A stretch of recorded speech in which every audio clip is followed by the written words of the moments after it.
Hello everybody, welcome to the I Am IT Geek YouTube channel. My name is Shabazz and as ever, I am the IT Geek. Welcome back to another episode within my SC-100 Microsoft Cybersecurity Architect exam series. We have completed 3 topics now, and each topic's had like 2 to 3 episodes. So we've so far, just to recap, we've kind of spoken about zero trust. Then we went on to talk about Microsoft security baselines. We also spoke about Cloud Option Framework (CAF) and the Well Architected Framework (WAF), which kind of moves us on to now the next topic, which is topic 4. So we're going to get started with that today. So without further ado, let's get started with this episode. So again, this is the SC-100 Microsoft Cybersecurity Architect exam series. We're in topic 4, part 1. Little breakdown. So topic 4 is design a resiliency strategy for common cyber threats, right? Like ransomware. So this is going to be a 3-part episode topic. In this episode, we're going to talk about common cyber threats and attack patterns. Then we'll talk about supporting business resiliency, and then we'll jump into a demo. So let's talk about common cyber threats and attack patterns. Now, this is your sort of defend across attack chains, your MCRA. And this is quite a common image you might have seen sort of on Microsoft Learn. And it's kind of it shows insider and external threats. So this is that whole sort of attack chain. So an attack chain describes a typical sort of chain of events during an attack that lead to organizational damage or tenant damage. That includes technical and non-technical steps that are taken by the attacker, specifically the attacker, obviously, and the adversaries during. It can actually be the adversaries or insiders during the attack. It's important to note that there's no single sort of linear path or sort of for either insider risk or external attacks. There are many common elements, however, across those attacks, but each can take sort of a unique path. The MCRA includes an attack chain diagram, as you can see on screen now. And this dissipates the sort of common techniques related to both external attacks and insider risks.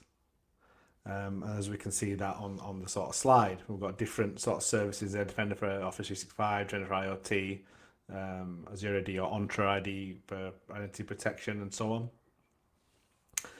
So if you look at the top portion of this diagram, this represents common steps seen in many external attacks and the sort of Microsoft capabilities that map to each step. The bottom portion then shows the insider risk leading to indicators and how Microsoft Purview Insider Risk Management helps quickly identify, triage, and act on those risky user activities. Most external attacks include sort of common steps and follow common patterns that are sort of shown in this diagram. And most of the sort of variation in external attacks comes from sort of the use of different entry points as well. Attacks also differ based on the sort of different objectives of the attackers, like stealing data, encrypting data, or sort of disrupting businesses. Let's talk about supporting business resiliency now. So if we talk about resiliency goals, security resiliency is focused on supporting resiliency of your business, of course. So you can enable your business to rapidly innovate and adapt. And security should always be sort of seeking the safe ways to say yes to business innovation and technology adoption. Your company can then adapt to unexpected changes in the business environment, like the sudden shift in work from home during COVID-19 is a great example. Finally, you need to limit that impact and the likelihood of disruptions before, during, and after active attacks to your business. So this is sort of a life cycle, an incident life cycle of business resiliency. So as you can see, during an incident, so let's look at before an incident on that left-hand side. So limit business operations impact and likelihood of security incidents. Then during your incident, rapidly remediate the active threats and active attacks, prioritize sort of continuity of critical operations. After the incident, rapidly restore full business operations, and then feedback loop, learn lessons learned, and integrate changes as well, which is very, very important. Okay, let's jump back into that demo portal now. So that's part 1 of topic 4 done. Let's jump into the portal and crack open another demo and show you some more of those sort of Azure services that are going to help you design and sort of architect your security within your tenant. Welcome back. We are back in the demo portal, and we're actually in the Microsoft Defender portal again now. So we're back in this portal. We were in the Defender for Cloud portal, looking at sort of the regulatory requirements and setting up the IaaS and PaaS protection. So we are going to knit back and forth in different portals. We're going to look at the Purview portal soon as well.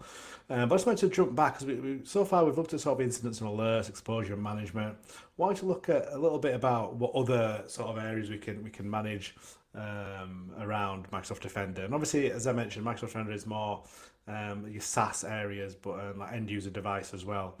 So you can see in assets we've got devices, and this is what devices are registered with my cloud. So there could be hybrid devices. It could be obviously I've got domain controls there. And I'll show you how we can onboard these in a later demo.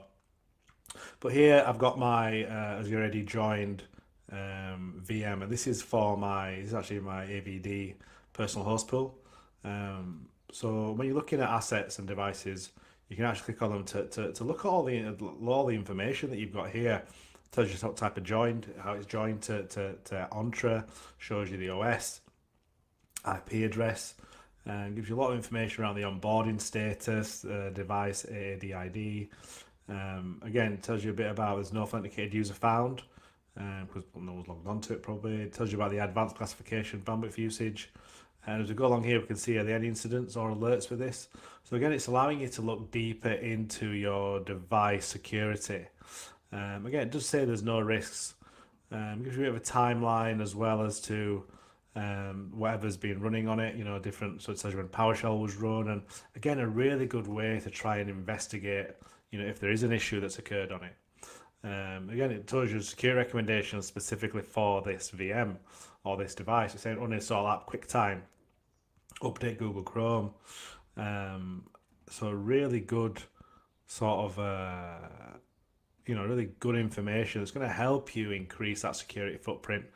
And that's what it's about. It's especially a lot of the tools that we've looked at so far. We've not done any configuration yet, which we'll get into some of that, how to onboard devices, how to protect apps, stuff like that, and how to configure policies. But at the moment, this is giving us just loads of information on things that we can do to be proactive.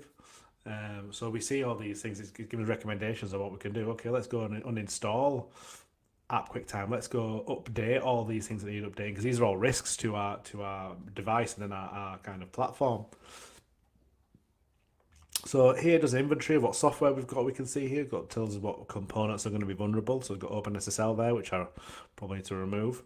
Tells us what browser extensions we've got and what certificates we've got there as well. So again, just really powerful information. And this is all just looking at our assets and our devices that are being onboarded.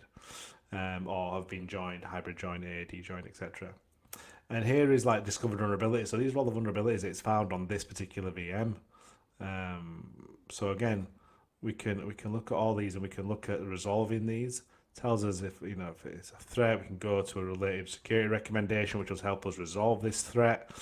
So really informative. God, I've got a lot on that VM. Maybe I need to fix those. And then it tells us what missing updates we've got. Is there any missing KBs? None. What security policies are on there?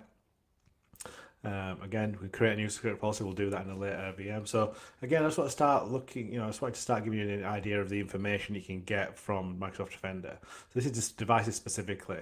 And assets, and again, this doesn't have to be devices, it can be apps as well. I've just got devices enabled on mine. So what we'll do is we'll leave it there. I just wanted to quickly show you the sort of asset information you can get.